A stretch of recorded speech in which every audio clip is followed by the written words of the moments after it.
கள்ளக்குறிச்சி மாவட்டம் சங்கராபுரம் அருகே பகலில் கோவில் பூசாரியாகவும் இரவில் இருசக்கர வாகன கொள்ளையனாகவும் வலம் வந்த பூசாரி திருடன் கைது. அவரிடமிருந்து சுமார் 3 லட்சம் ரூபாய் மதிப்புள்ள 6 இருசக்கர வாகனங்கள் பறிமுதல்.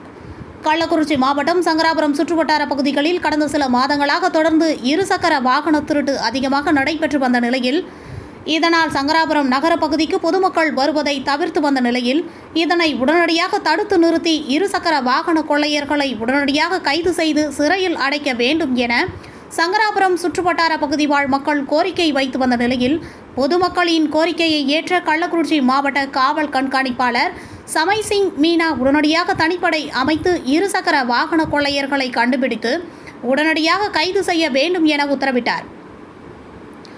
அதன் பேரில் சங்கராபுரம் காவல் உதவி ஆய்வாளர் சத்யசீலன் மற்றும் உதவி ஆய்வாளர் குணசேகரன் தலைமையில் தனிப்படை அமைக்கப்பட்டு தொடர்ந்து தனிப்படை போலீசார் இருசக்கர வாகன கொள்ளையர்களை தீவிரமாக தேடி வந்த நிலையில், அப்பொழுது பூட்டை சாலையில் இருசக்கர வாகன சோதனையில் ஈடுபட்ட பொழுது கள்ளக்குறிச்சி அருகே உள்ள கன்னியாமூர் கிராமத்தை சார்ந்த சிவராமன் மகன் ராஜேஷ் என்பவர் பதிவெண் இல்லாத இருசக்கர வாகனத்தில் வந்தார்.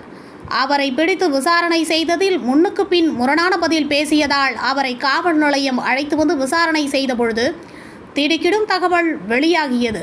ராஜேஷ் கன்னியாமூர் பகுதியில் உள்ள ஒரு கோவிலில் பூசாரியாக வேலை செய்து வருவதாகவும், பகல் முழுக்க கோவிலில் பூசாரி வேலை செய்வதாகவும், இரவு நேரங்களில் தொடர்ந்து இருசக்கர வாகன கொள்ளையில் ஈடுபட்டு வருவதாகவும் கூறினார். போலீசாரையே சற்று யோசிக்க வைத்துள்ளார் இந்த கோவில் பூசாரி. இதுவே கடந்த 2 ஆண்டுகளாக வேலையாகவும் வைத்திருந்ததாகவும் கூறப்படுகிறது.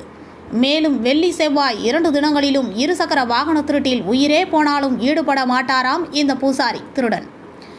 எங்கு இருசக்கர வாகனம் திருடு போனாலும் காவி வேட்டி பூட்டியிருக்கும் இருசக்கர வாகனத்தை திறக்க டூல்ஸ்களை வைக்க ஒரு பேக்கை மாட்டிக்கொண்டு செல்வார் இந்த பூசாரி திருடன்.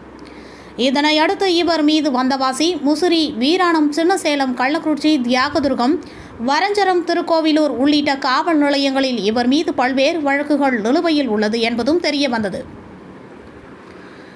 இவர் மீது வழக்கு பதிவு செய்து விசாரணை மேற்கொண்ட காவல்துறையினர் கடலூர் மத்திய சிறையில் அடைத்தனர். ஒரு கோவில் பூசாரி ஒருவர் பகல் நேரங்களில் பூசாரியாகவும், இரவு நேரங்களில் இருசக்கர வாகன கொள்ளையனாகவும் வலம் வந்த சம்பவம் அப்பகுதியில் பெரும் பரபரப்பை ஏற்படுத்தியுள்ளது. கள்ளக்குறிச்சி மாவட்ட செய்திகளுக்காக மக்கள் வெளிச்சம் செய்தியாளர் முருகன்.